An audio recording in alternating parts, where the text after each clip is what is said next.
The tycoons of social media have to stop pretending that they're friendly nerd gods building a better world and admit they're just tobacco farmers in t-shirts, selling an addictive product to children. Because let's face it, checking your likes is the new smoking. Philip Morris just wanted your lungs. The App Store wants your soul.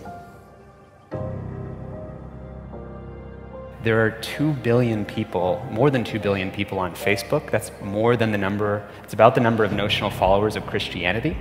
People check their phones 150 times a day, the millennial sort of audience. And so if you think about it, from the moment you wake up, it's like you're jacked in to this environment. And thoughts start streaming into your head, designed by a few technology companies. What we find is the typical person checks their phone every 15 minutes or less, and half of the time they check their phone, there's no alert, no notification. It's coming from inside their head telling them, gee, I haven't checked in Facebook in a while. I haven't checked on this Twitter feed for a while. I wonder if somebody commented on my Instagram post. That then generates cortisol, and it starts to make you anxious, and eventually your goal is to get rid of that anxiety, so you check in. And apparently we feel stressed when we can't get our phone or when our battery is about to die. You probably know this feeling. And a research done in Australia among 3,000 people under the age of 30 found that 9 out of every 10 admit to feel this anxiety while having his battery dying. Steve Jobs revolutionized the entire world with the iPhone, and he never let his children use it because he did not want them dependent on technology. Right now, an infant is getting their first laptop that's soft and squishy and makes noise.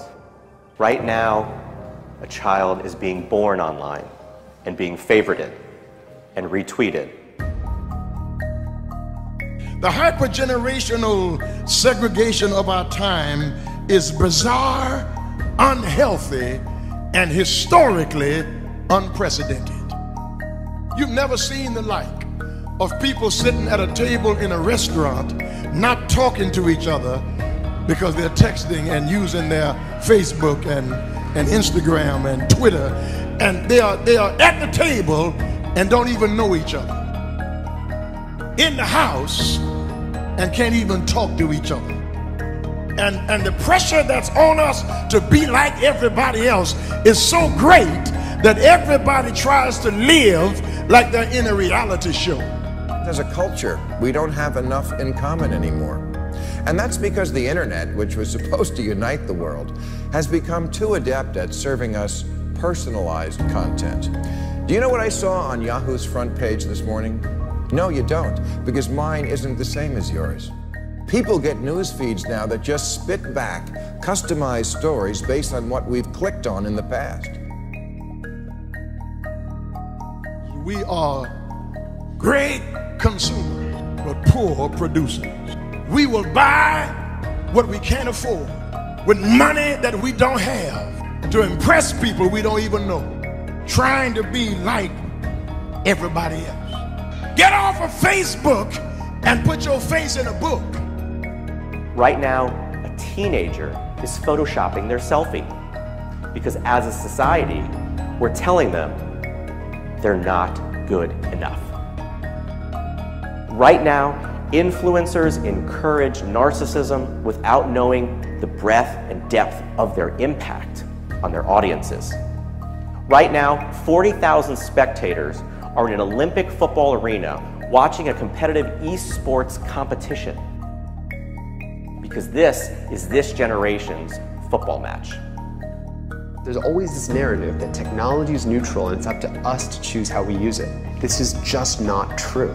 Technology is not neutral. It's not neutral. They want you to use it in particular ways and for long periods of time because that's how they make their money.